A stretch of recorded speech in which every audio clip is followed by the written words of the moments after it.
Hello there! Welcome po kayo sa aking channel. Welcome rin po kayo sa aking Preach from Home program. At sa pagkakataong ito ay tutuloy lang po natin ang ating serye ng pag-aaral dito po sa Gospel of Jesus Christ according to John. At nandito na po tayo sa chapter 19 at ito po yung part 3.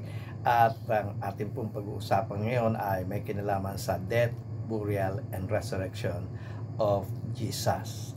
At ito ay napakagandang video at sana po ay panoorin natin sama-sama. Tara na po.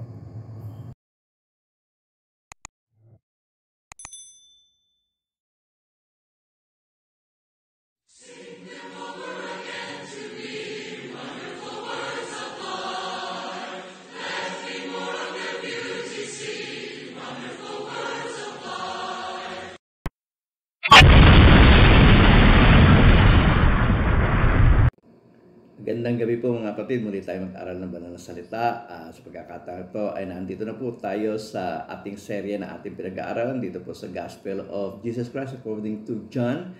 At nandito na po tayo sa chapter 19 at ito na po yung part 3.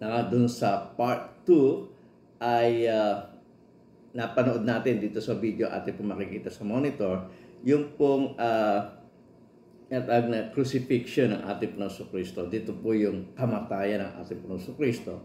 At dito po sa crucifixion na ito ay yung ating pong napag-aralan ay yung siya ay ibababa na sa krus. Sapagkat siya ay namatay, so hindi pwedeng siya ay maiwan doon sa krus ng araw ng Sabat, kaya Biyernes ng hapon pa lang ay nirequest na ng mga religious leaders, Jewish religious leader kay Pilato na siya ay ibaba. At ganito po yung eksena ng ating mababasa sa banal na kasulatan bilang review doon sa nakaraang video na ating pong napanood nung nakaraan. Ganito po ang ating mabasa dito po sa 28. John chapter 19 verse 28. Aking pong babasahin sa NIV. Ganito po ang ating mababasa. Later, knowing that everything had now been finished. Ano po yung na-finish? Yung plano ng Diyos ay natapos na. Naisakatuparan na ng ating Panginoon Kristo. So, yun po yung tinatawag niyang sinasabi ditong finish. Muli, aking babasahin. Later, knowing that everything had now been finished and so that scripture would be fulfilled, Jesus said, I am thirsty. So, sabihin niya na siya ay nauuhaw, siya ay pinainom ng suka, at ganito ang ating mabasa dito po sa 29. A jar of wine vinegar was there, so they soaked a sponge in it, put the sponge on a stalk of the hyssop plant, and lifted it to Jesus' lips. So humihingi siya, sabi niya na uhaw siya, so siya ay pinainom, pero ang ipinainom sa kanya ay suka, hindi po tubig. So 30, ganito po ang ating mababasa. When he had received the drink, Jesus said, it is finished.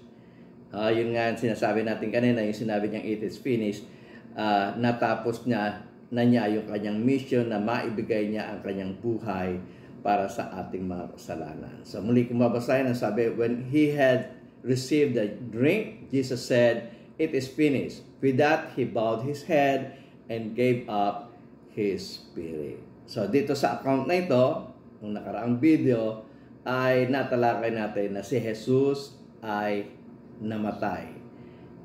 Namatay siya sa pagkapako sa krus. At ang masusunod na talata naman ay mabasa natin yung kanyang libing at yung kanyang muling pagkabuhay. Ganito po ang ating mabasa doon sa 38. Lalaktaw tayo ng pagbasa sapagkat ang tatalakay naman natin po dito ay yung kanyang paglibing at muling pagkabuhay sa unang araw ng isang linggo. Ganito po ating mabasa sa 38. Later, Joseph of Arimathea asked Pilate for the body of Jesus.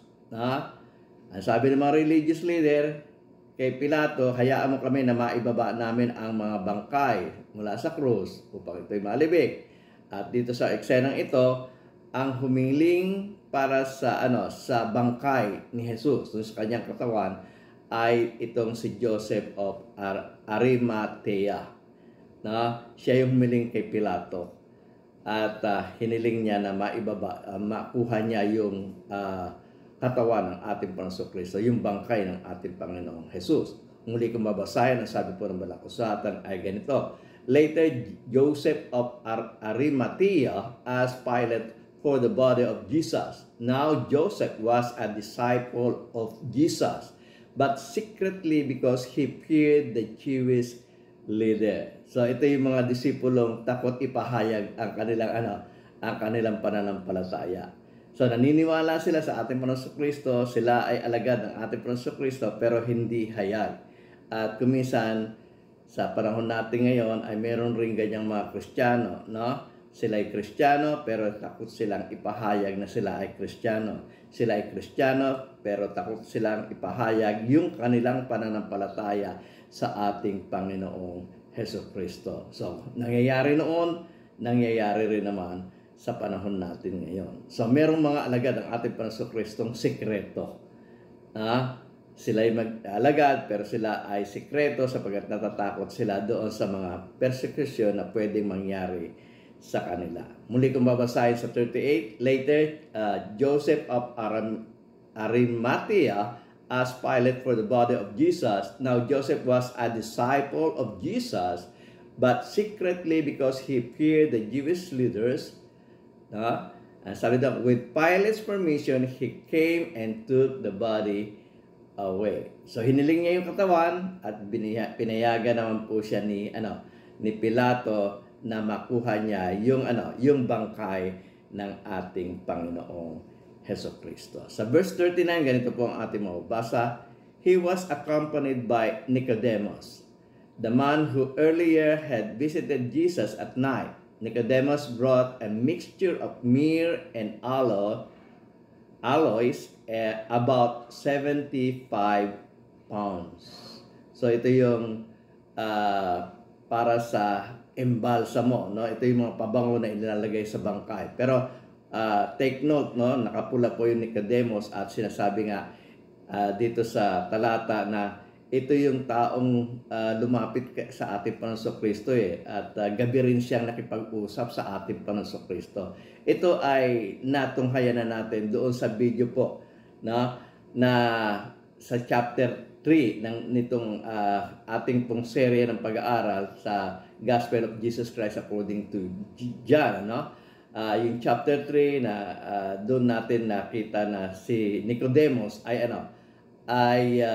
lumapit sa ating Panginoong Kristo at pinag-usapan nila tungkol sa kaharian ng langit. At sabi ng ating Panginoong Kristo, you cannot see the kingdom of heaven kung hindi ka maboborn again. Ang sabi doon, unless you are born again, you cannot see the kingdom of heaven. So, yung hindi pa po nakakapanood nitong video ito, sana po ay panoorin po ninyo.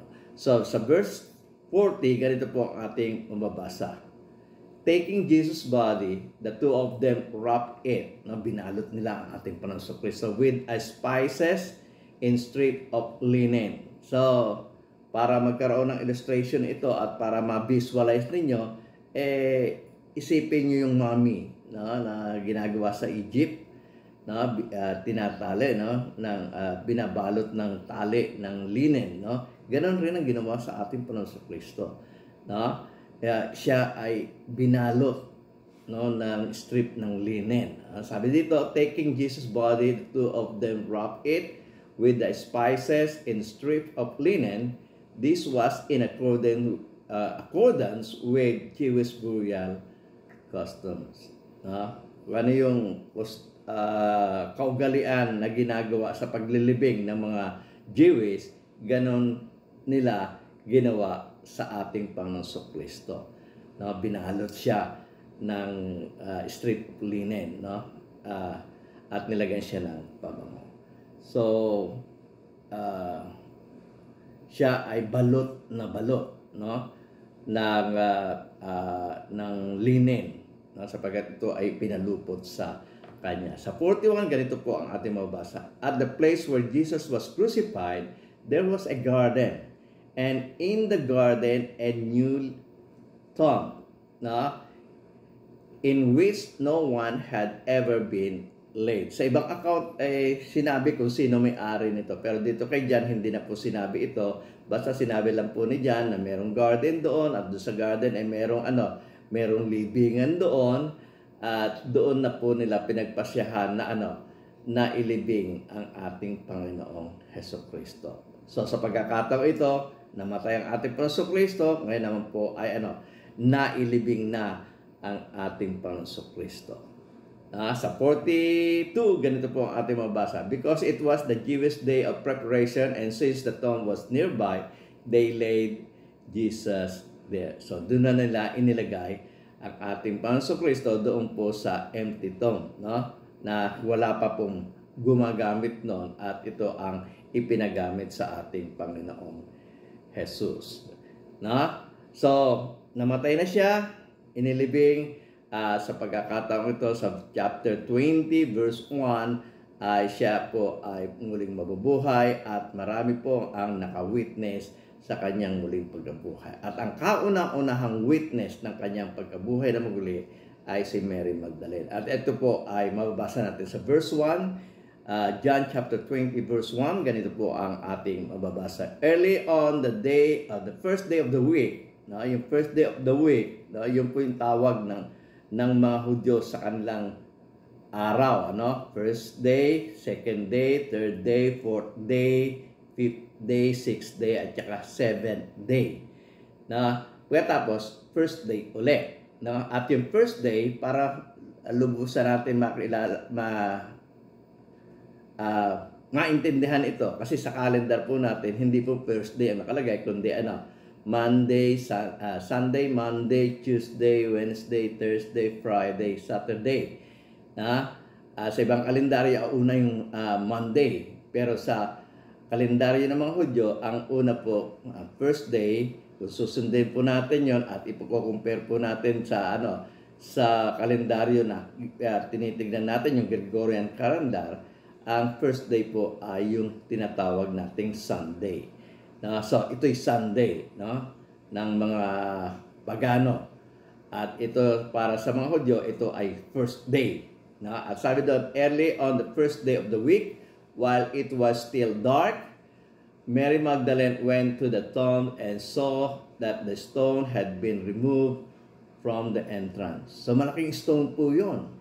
At nagulat si Mary, maagang-maaga siya pumunta doon sa libingan, unang araw ng Sanlinggo ay nasaksihan niya na naigulong na yung pintuan, isang malaking bato yun, molde ng bato na mahirap pong maigulong yun ng isang tao. Pero ang nasaksihan niya, ito ay wala na, hindi na po nasasarado yung libingan ng ating Panginoong Jesus. Sa verse 2, ganito po ating mabasa. So he came running to Simon Peter and the other's disciple. Yung pong sinasawag na other disciple, sinabi nga dito, the one Jesus loved, yung po ay si Juan. Yung author po nitong ating pong tinatalentod na serye.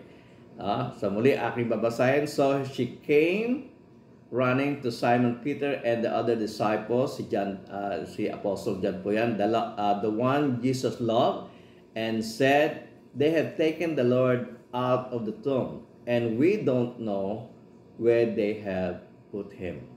So ang hinala ni Maria Magdalena, ang ating Panginoong Kristo ay ninakaw, itinago sa kanila, kinuha, at hindi niya alam kung saan ito inilagay. At yun naman po ang kumalat na balita na ang ating Panginoong Kristo ay kinuha. Pero dito sa ibang story, doon sa side ng mga soldier, ang sabi ay kinuha ng mga apostol, dinukot ng mga apostol. Pero dito, ang paghinala naman ni Mary ay may kumuha doon sa ating Panginoong Kristo.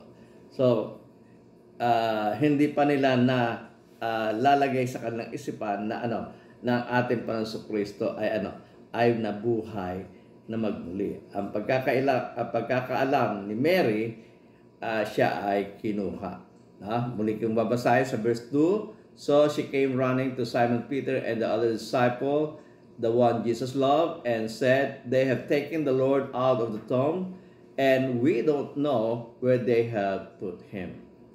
So dahil sa balitang iyon ay tumakbo si Peter at si John papunta doon sa sa libingan. Ang sabi po doon sa verse 3 ay ganito. So Peter and the other disciples started for the tomb.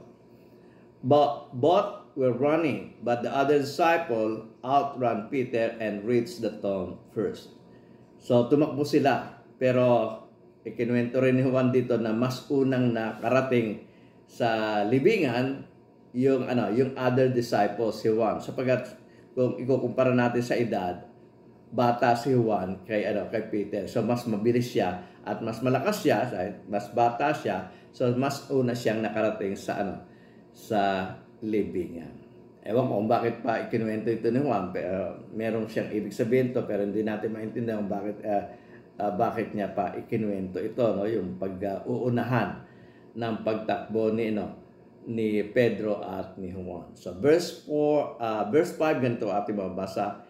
He bent over and looked in at the strips of linen lying there, but did not go in. So tumingin siya doon sa libingan, at tumingin siya sa loob, nakita niya yung strip of linen lying there, but did not go in. Basta ang nasaksihan niya, nakita niya, linen na lang, yung binalot na lang, yung balot na lang na tela ang nakita niya. So hindi niya nakita yung bangkay, ang nakita niya lang yung telang ipinambalot sa ating Panginoon sa Kristo. Sa verse 6, ganito ang ating mabasa. Then Simon Peter came along behind him and went straight into the tomb. He saw the strips of linen lying there. So pareho silang nakita, nakita nila. At ang sabi doon sa verse 7, as well as the cloth that had been wrapped around Jesus' head. The cloth was still lying in its place, separate from the linen. So yun na lang ang nakita nila. Yung kung ano yung pinambalot sa ating Panginoon Kristo, yun na lang ang nakita nila. Wala na ang bangkay. Wala na ang ating Panginoong Hesus Kristo. So, sa verse 8, ganito ang ating mabasa. Ayon sa kwento ni Juan, finally the other disciple who had reached the tomb first also went inside. He saw and believed. Ano yung nakita niya at ano yung kanyang pinaniwalaan? Nakita niya na yung linen o yung pinambalot sa sa bangkay ng ating Panginoon Kristo, at ano yung pinaniwalaan niya? Naniwala siya na wala na doon ang ating Panginoon Kristo. Maaring naniwala rin siya sa sinabi ni Mary Magdalena, o naniwala siya na ang ating Panginoon Kristo ay muling nabuhay. Sapagkat bagamat ito ay sinasabi na sa kanila ng ating Panginoon Kristo na siya ay mamamatay, ililibing at muling mabubuhay, nung ang ating Panginoon Kristo ay nagpe-personal ministry pa na kasama nila, ito ay nawawala sa kanilang isipan at hindi nila naintindihan. Kaya nga, ang sabi doon sa verse 9 ay ganito po ang ating mababasa. They still did not understand from the scripture that Jesus had to rise from the dead. Then the disciples went back to where they were staying. So, nakita nila, wala na, linen na lang, yung mga pinambalot na lang, pero wala ang ating Panginoon Kristo. Umuwi na sila doon sa kanilang tahanan. Hindi nila naintindihan yung mga bagay nito. Ang alam nila, wala na ang ating Panginoon Kristo. Pero dapat nilang maintindihan, ito ay katuparan ng mga hula sa Old Testament. Ito ay nakasulat na sa kanilang kasulatan na ang Jesus ay mamamatay at muling mabubuhay. Actually, hindi yung Jesus, kundi yung Kristo ang isinulat sa Old Testament. Kung sino man ang darating na Kristo, siya ay mamamatay, ililibing at muling mabubuhay. At nagkataong natupad ito sa ating Panginoong Jesus. Sa account ni Luke, ganito po ang ating mababasa. Dito sa Luke chapter 24 verse 44, NIV rin ang ating babasahin. Ganito po ang ating mababasa. He said to them, "This is what I told you while I was still with you." Ang ating Panginoong Kristo nagsasalita at ang sinasabihan niya yung kanyang mga alagad. Ang sabi niya, "This is what I told you while I was still with you. Everything must be fulfilled that is written about me in the law of Moses and the prophets and Psalms."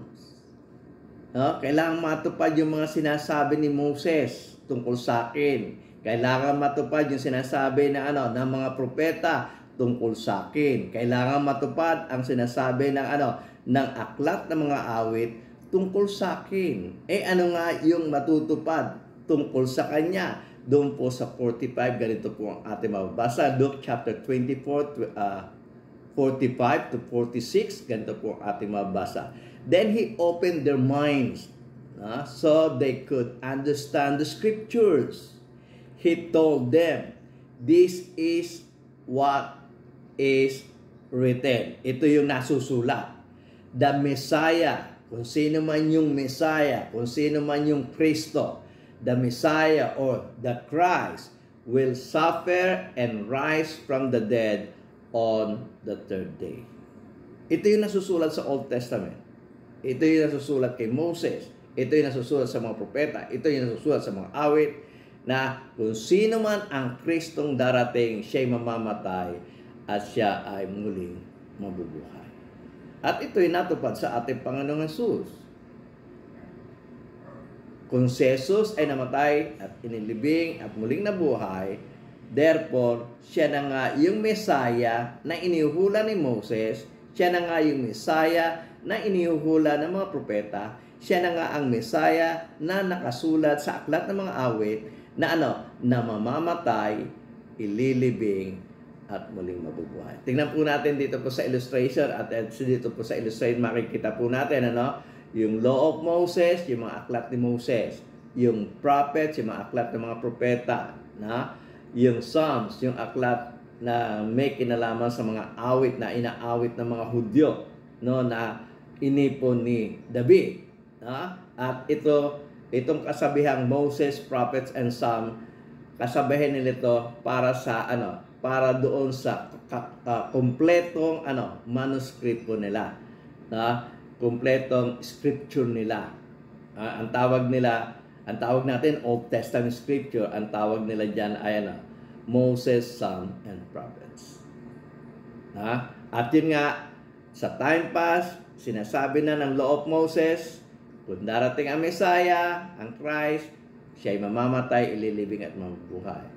Sa Old Testament, doon sa mga sulat ng mga propeta, ganun din, kung darating ang Messiah, siya ay mamamatay, ililibing at muling mabubuhay. Ganun rin sa aklat ng mga awit. So, dito sa illustration, makikita natin, natupad ito sa ating Panginoong Kristo, sa ating Panginoong Jesus.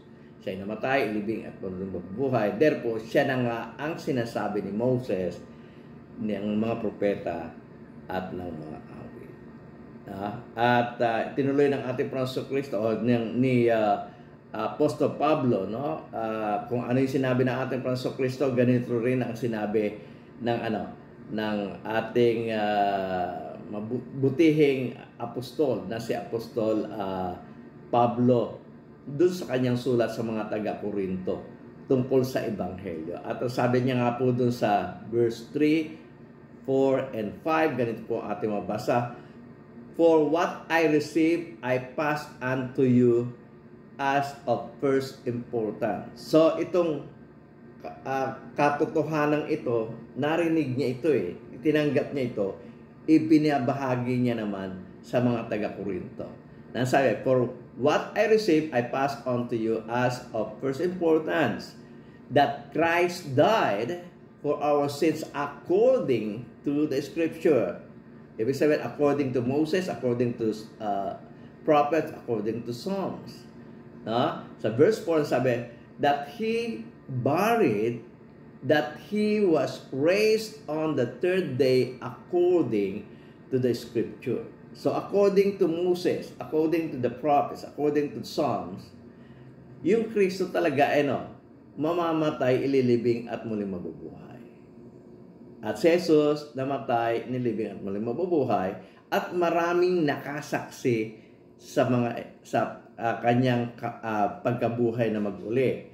At dito nga binanggit sa verse 5, ang sabi, and that He appeared to Cephas, kay Pedro, and then to the 12.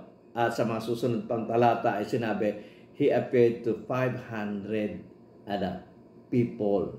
At sinasabi nga ni Pablo na kung masasalubong mo yung 500 people na yon, may ilan pang buhay noong 57 AD. Namatay ang ating Panginoon Kristo noong 33 AD.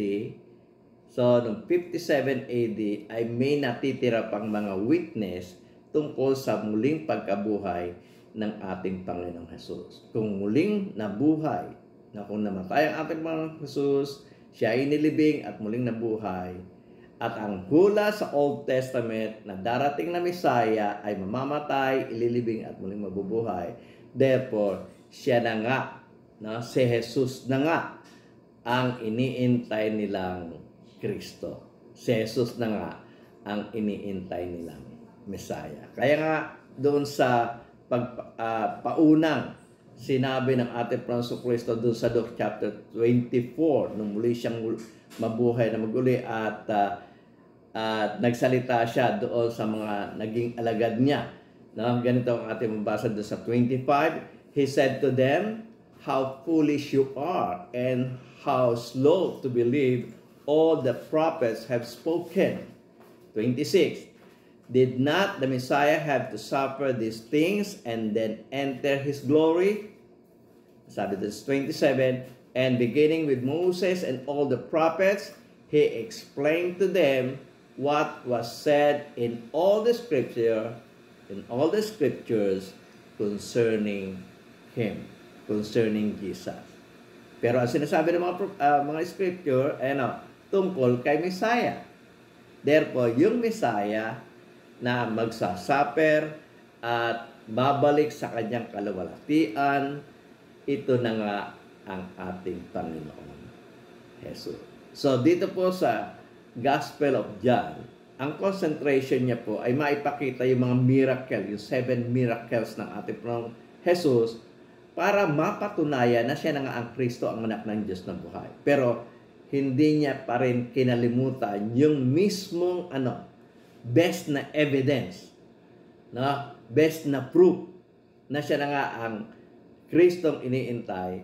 Hindi niya rin nakalimutan na ikwento yung yung kamatayan, yung pagkalibing at muling pagkabuhay ng ating Panginoong Kristo. Sapagkat ito rin ay katibayan na siya na nga ang Kristo, ang anak ng Diyos na buhay. Sana po sa maikling panahon ng ating pag-aaral ay meron po kayong natutunan at sana po ay nakumbinsi ko kayo na paniwalaan na itong historical Jesus ay ito na nga ang hari na iniintay ng mga Hudyo, ang hari ng buong mundo. Ito ay para sa kanila at para sa atin sa kapanahunan natin ngayon. Paniwalaan natin na sa Jesus ang Kristo, ang anak ng Diyos na buhay. At kung tayo maniniwala, ang kulang na lang po ay tayo po ay magsisi ng ating mga kasalanan, magbalik loob sa Diyos at magpabautismo at tayo ay kanyang idadagdag sa kanyang mga tinawag. And the Lord added to His church those who are being saved. Maraming salamat po sa inyong pagkinig at sana po ay magsama-sama tayo muli, magkita-kita tayo muli sa mga susunod na video na akin po i-upload. Kung nagustuhan niyo po ang video nito, sana po ay mag-subscribe kayo at sana po ay i-ring niyo na rin po yung bell para sa ganun ay ma-notify kayo sa mga bago pang mga video na akin pong i-upload. At samahan niyo na rin po ng thumbs up. I-like niyo na rin po ang video ito. At kung gusto niyo makatulong sa pagpapalaganap ng Ebanghelyo, Sana po ay i-share nyo na ito sa inyong mga kaibigan. At kung meron po kayong comment, ay inaasahan ko po na magko-comment po kayo sa comment section. At sana po ay huwag niyong kalilimutan na panoorin yung mga video na sa inyong harapan. At kung gusto niyong mag-subscribe po kayo sa pamagitan po ng pagpe-press nitong below na andito po sa aking likuran. Muli, maraming salamat po sa inyong